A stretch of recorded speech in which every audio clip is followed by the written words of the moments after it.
Hi, Assalamu alaikum. I am Dr. Nizamuddin Qasmi. I am a sexual disorders and infertility specialist working here at Saira Healthcare and Hijama Center, Barabanki Uttar Pradesh. कल की video में हमने discuss किया था, आप लोगों को बताया था मॉर्निंग वूड के बारे में कि वो मॉर्निंग वूड होता क्या है, किन लोगों में होने के चांसेस ज़्यादा होते हैं, इसका क्या मतलब होता है। ये सारी चीज़ें हमने कल की वीडियो में डिस्कस की थी। आज की इस वीडियो में हम बात करेंगे कि अगर आपको मॉर्निंग वूड, मॉर्निंग इरेक्शन है ना, या फिर नॉक्टर्नल पेनाइल ट्यूमेसेंस जो होता है ये होना बंद हो जाए तो इसका क्या मतलब है, आप लोगों को क्या कंसर्न होना चाहिए इसके बारे में या नहीं, और इसके ट्रीटमेंट के ऑप्शंस क्या हैं, कहाँ पे आप इसका ट्रीटमेंट करा सकते हैं अगर ट्रीटमेंट की ज़रूरत है। तो ये सारी चीज़ें आज की इस वीडियो में हम डिस्कस करेंगे। तो चलिए शुरू करते हैं ये वीडियो। और सबसे पहले हम बात करते हैं कि मॉर्निंग इरेक्शन जो होता है ये एक तरह से ये समझ लीजिए कि आपका जो आपके पेनिस की, आपके प्राइवेट पार्ट की जो नर्व सप्लाई है, जो ब्लड सप्लाई है, उसके कहीं ना कहीं हेल्दी होने का सबूत होता है। कहीं ना कहीं ये आपको ये बताता है कि आपकी जो फिजिकल लाइफ है वो बिल्कुल सही चल रही है, किसी तरह की कोई घबराने की बात नहीं है, परेशान होने की बात नहीं है, सारी चीजें नॉर्मल चल रही होती हैं अगर मॉर्निंग वूड आपका सही होता है, अगर मॉर्निंग वूड डेली बेसिस पर आपको होता है, मॉर्निंग इरेक्शन सही से हो रहा है तो। लेकिन अगर आपको मॉर्निंग इरेक्शन होना बंद हो जाए तो इसका क्या मतलब है। तो बहुत सारे केसेस में ये देखने को पाया जाता है कि हार्मोनल इम्बैलेंस की वजह से मॉर्निंग इरेक्शन होना बंद हो जाता है, या फिर दूसरा एक बहुत मेन रीजन है इसका कि फिजिकल ईडी स्टार्ट हो जाता है ऐसे लोगों में।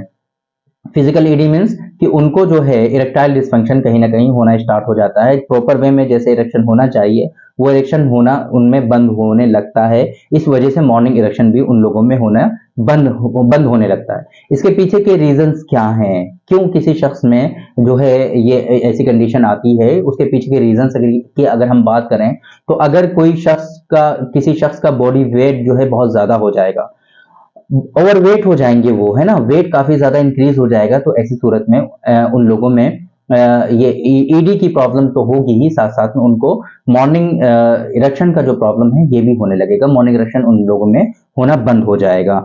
इसी तरीके से जिन लोगों में ब्लड प्रेशर हाई रहता है, ब्लड प्रेशर जो है हाई रहता है, हाइपरटेंशन के मरीज हैं वो, तो ऐसी सूरत में भी उन लोगों में इरेक्टाइल डिस्फंक्शन हो सकता है और उन लोगों में मॉर्निंग इरेक्शन जो है नहीं हो सकता, ये परेशानी हो सकती है। इसी तरीके से हाई कोलेस्ट्रॉल लेवल्स है किसी शख्स में, अगर कोलेस्ट्रॉल का लेवल हाई है, हाई लेवल पे है, तो उन लोगों में भी मॉर्निंग इरेक्शन तो सबसाइड होगा ही, साथ साथ में क्या होगा कि उन लोगों में लो इरेक्शन का प्रॉब्लम होने लगेगा या फिर इरेक्टाइल डिस्फंक्शन भी होने लगता है। इसी तरीके से दो चीजें और बहुत ज्यादा इंपॉर्टेंट हैं इसमें। एक तो ये कि अगर डायबिटीज मेलाइटस है, आपको किसी भी तरह का डायबिटीज मेलाइटस हो, चाहे टाइप 1 हो या टाइप 2 हो, दोनों ही सूरतों में ये इरेक्टाइल डिस्फंक्शन होता है, बहुत ज्यादा कॉमन है। इसकी वजह से इरेक्टाइल डिस्फंक्शन जो है due two diabetes mellitus type 1 और टाइप 2 इज वेरी कॉमन, है ना। तो इस वजह से अगर किसी शख्स में डायबिटीज मेलाइटस है तो फिर उसकी वजह से ये इरेक्टाइल डिस्फंक्शन होगा और साथ साथ में मॉर्निंग इरेक्शन उनका सबसाइड होने लगेगा। डिप्रेशन, अगर किसी शख्स को डिप्रेशन है तो फिर उस सूरत में भी उनमें क्या होगा कि इरेक्टाइल डिस्फंक्शन होने के चांसेस होंगे और साथ साथ में क्या होगा कि उनको मॉर्निंग इरेक्शन नहीं होगा। तो ये कुछ चीजें हो गई कि किस वजह से किसी शख्स में ये मॉर्निंग इरेक्शन होना बंद हो जाता है और कुछ इरेक्टाइल डिस्फंक्शन भी होने लगता है। कुछ मेडिकेशन के यूज करने की वजह से, जो लोग बहुत ज्यादा पेन किलर्स यूज करने लगते हैं, एंटी डिप्रेसेंट यूज करने लगते हैं, है ना, या फिर दूसरी दवाएं हाई ब्लड शुगर के लिए, है ना, या फिर जो है हाई ब्लड प्रेशर के लिए जो लोग मेडिसिन यूज करते हैं, उन लोगों में भी इस तरीके के शिकायत होने के चांसेस होते हैं और उन लोगों में भी इरेक्टाइल डिस्फंक्शन होने के चांसेस बढ़ जाते हैं और उनका मॉर्निंग इरेक्शन जो है वो सबसाइड होने लगता है।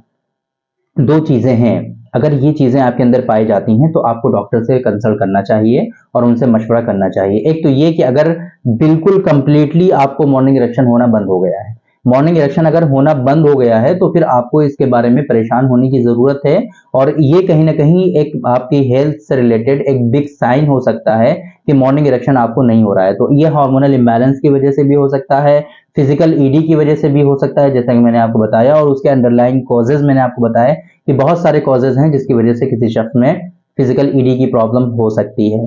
दूसरा ये, अगर आपको हो रहा है कि अगर जब भी इरेक्शन हो रहा है तो आपको उस सूरत में पेन हो रहा है, है ना। पेनफुल इरेक्शन अगर हो रहा है, आपको बहुत ज्यादा जो दर्द होता है आपको इरेक्शन के टाइम पे, तब भी आपको डॉक्टर साहब से मिलना चाहिए और डॉक्टर साहब को इन सारी चीजों के बारे में आपको बताना चाहिए।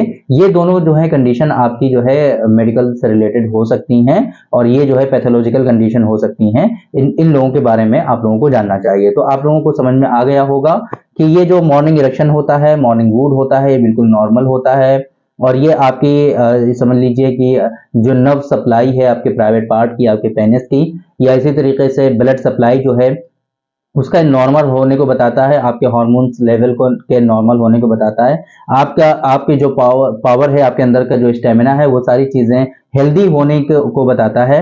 तो ये होना नॉर्मल है, इसके लिए आपको बिल्कुल परेशान होने की कोई जरूरत नहीं है। ये जो है अगर होना बंद हो जाए या फिर जो है कम वक्त के लिए हो तो आपको परेशान होना चाहिए और फिर इसके लिए ट्रीटमेंट आपको लेना चाहिए। अगर आपको पेनफुल इरेक्शन हो रहा है या फिर मॉर्निंग इरेक्शन नहीं हो रहा है तो आप लोगों को डॉक्टर से मिलना चाहिए, जैसे कि मैंने आपको बताया। लेकिन बेहतर यह है कि आप यूनानी फिजिशियन से कंसल्ट करिए, यूनानी डॉक्टर से मशवरा करिए, क्योंकि इन सब चीज़ों का ट्रीटमेंट अल्हम्दुलिल्लाह हमारे यहाँ बहुत अच्छा होता है और सक्सेसफुल ट्रीटमेंट होता है। किसी तरह का इन मेडिसिन का कोई साइड इफेक्ट नहीं होता है। सबसे अच्छी चीज़ ये है कि जैसे कि एलोपैथ में या दूसरी पैथीज में होता है कि वो लोग एक डिजीज को ट्रीट करते हैं और साथ में 2 डिजीज और आपके अंदर आ जाती हैं उन मेडिकेशन की वजह से, क्योंकि वो मेडिकेशन के जो साइड इफेक्ट होते हैं कहीं ना कहीं वो हायर साइड पे होते हैं, है ना। जो साल्ट वहां पर यूज होते हैं वो उनकी वजह से कहीं ना कहीं हमारी बॉडी में दूसरे साइड इफेक्ट भी आते हैं। बहुत सारे केसेस में ऐसा होता है। कभी टाइम होगा तो हम आपसे बताएंगे कि किन मेडिसिन के क्या क्या साइड इफेक्ट्स होते हैं। तो ये चीजें कहीं ना कहीं हमारी पैथी में जो है ये नहीं होता।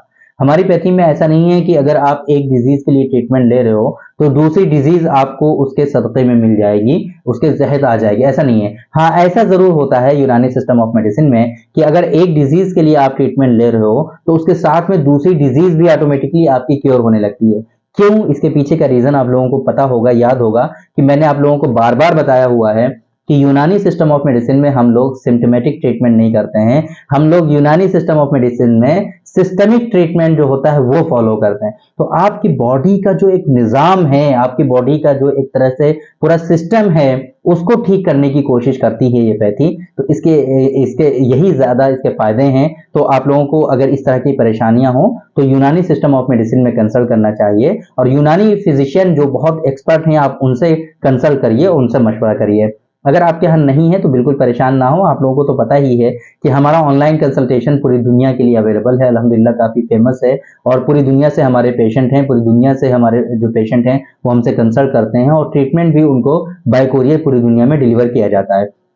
तो अगर आपको इस तरह की परेशानी है तो आप डायरेक्टली हमसे भी कंसल्ट कर सकते हैं। डिस्प्ले पे आपको हमारा हेल्पलाइन नंबर शो होता है, इस नंबर पे आप हमारा जो ऑनलाइन कंसल्टेशन का स्लॉट होता है उसकी इन्फॉर्मेशन ले सकते हैं, उसको बुक कर सकते हैं और डायरेक्टली आप हमसे कंसल्ट कर सकते हैं। तो थैंक यू वेरी मच, बहुत बहुत शुक्रिया आपका। आज की इस वीडियो में इतना ही। इंशाल्लाह कल फिर मुलाकात होगी आपसे एक दूसरी वीडियो में, हम डिस्कस करेंगे आपसे एक दूसरे टॉपिक पर। तब तक के लिए आप हमें इजाजत दीजिए।